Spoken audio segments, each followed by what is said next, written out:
Hi friends, இன்னைக்கு அழகான குட்டி ஸ்டோரி ஒன்று பார்க்கலாம். ஒரு காட்டுல ஒரு வான்கோழி இருந்துச்சுங்க. அந்த வான்கோழியோட க்ளோஸ் ஃப்ரெண்டு ஒரு எரும மாடு. அந்த வான்கோழிக்கு ஒரு மரத்து மேல போய் உட்காரணும்னு ஆசை. ஆனா அதுக்கு பறந்து போய் உட்கார்ற அளவுக்கு எனர்ஜி இருக்காது. அதோட பாடி வெயிட்டும் பறக்கிறதுக்கு அனுமதிக்காது. அப்ப அந்த வான்கோழி என்ன கேக்குது அந்த எரும மாட்டுக்கிட்ட, எனக்கு அந்த மரத்து மேல போய் உட்காரணும்னு ஆசை, ஆனா முடியல, என்ன பண்றதுன்னு தெரியல அப்படின்னுச்சு. அதுக்கு அந்த எரும மாடு ஒரு ஐடியா கொடுத்துச்சு. என்ன அப்படின்னா, என்னோட மாட்டு சாணி இருக்கு பாத்தியா, அந்த சாணியில நிறைய நியூட்ரியன்ஸ் இருக்கு. அதை கொஞ்சம் சாப்பிட்டீன்னா உனக்கு எனர்ஜி கிடைக்கும். அதை வச்சு நீ பறந்து போய் மரத்து மேல உட்காரலாம் அப்படிங்குது. உடனே இந்த வான்கோழியும் போய் எரும மாட்டு சாணியை திங்குது.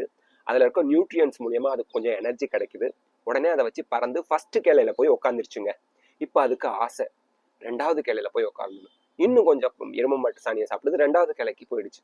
இன்னும் பேராசை, மூணாவது கிளையில போய் உட்காரணும். இன்னும் எரும மாட்டு சாணியை சாப்பிடுது, மூணாவது கிளைக்கும் போயிடுச்சு. இப்போ மரம் உச்சிக்கே போகணும்னு பேராசை வந்து முடிஞ்ச அளவுக்கு எரும மாட்டு சாணியை சாப்பிட்டு பயங்கர எனர்ஜியோட பறந்து மர உச்சியில போய் உக்காந்துருச்சு.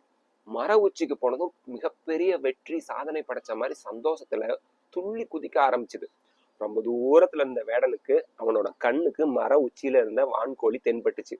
உடனே அவனுக்கு சரியான வேட்டை அப்படின்னு நினைச்சு அவனோட அம்பை விட்டு இந்த வான்கோழியை கொல்றான். அது கீழே விழுவுது, தூக்கிட்டு போயிடுறான்.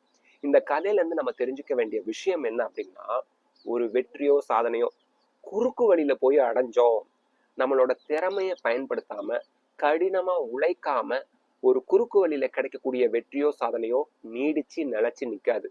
அந்த சாதனையும் வெற்றியும் எந்த வழியில வந்துச்சோ, எவ்வளவு வேகமா வந்துச்சோ அவ்வளவு வேகத்துல அது நம்மளை விட்டு போயிடும் அப்படிங்கிறத நம்ம இந்த இடத்துல புரிஞ்சுக்கணும்.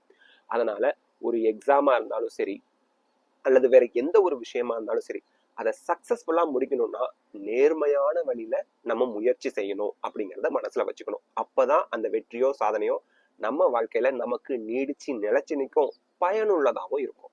நன்றி.